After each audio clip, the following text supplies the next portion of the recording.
Okay, good morning, everybody, for the recorded briefing on Tuesday, the 5th of September. Well, this sort of Indian summer continues to give, and it looks like this high pressure out to the continent is going to stay with us.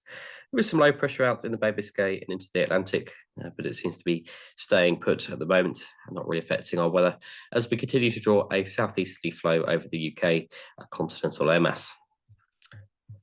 Winds at heights look to be sort of east-southeasterly at around 10 to 15 knots.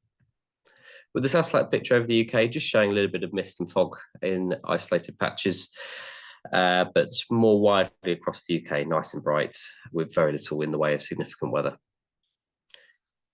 The public forecast today indicating 28 degrees being the top temperature, with good visibility this afternoon, and that's east wind ever present. GFS predicts 28 or maybe even 29 is possible. It would not surprise me if London gets to 30 degrees. It is a little bit unusual to get temperatures quite this warm for an extended period of time in September, but I think we probably deserve it after the summer that we have had. Dew points sat around 15 to 14 degrees. Currently at Lasham at 8 o'clock this morning, it is 15 degrees temperature, dew point of 13, and it will be uncomfortable at times during the nights as temperatures stay reasonably high.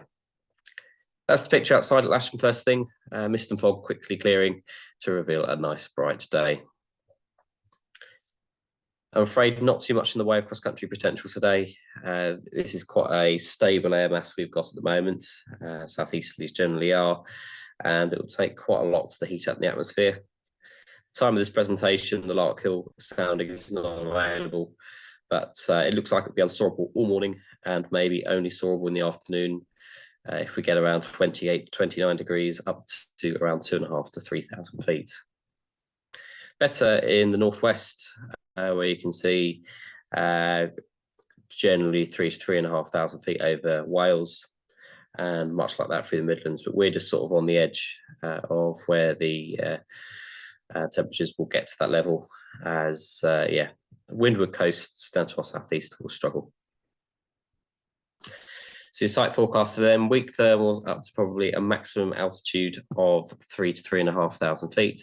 And that's predicting on maybe 30 to 31 degrees, which is reasonably unlikely. So 30 degrees possible this afternoon, but yeah, quite tricky to actually get much convection out of the day due to the inversion. And the inversion is also what will make the visibility a bit of a struggle this morning.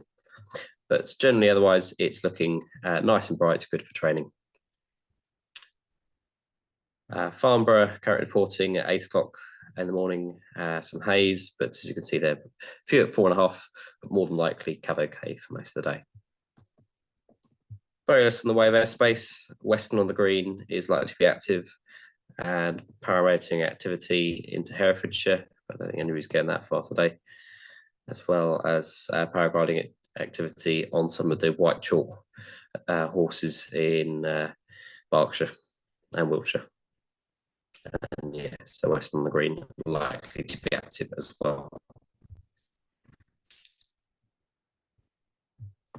Operationally today, runway 09 in use, all launching from the runway, Aeroto.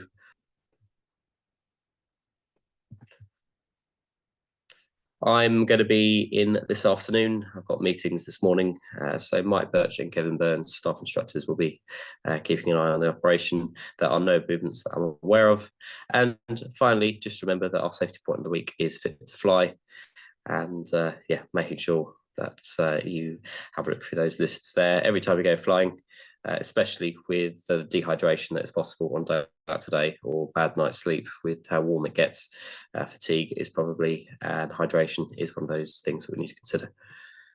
Excellent. Have a good day. I'll see you later. Bye for now.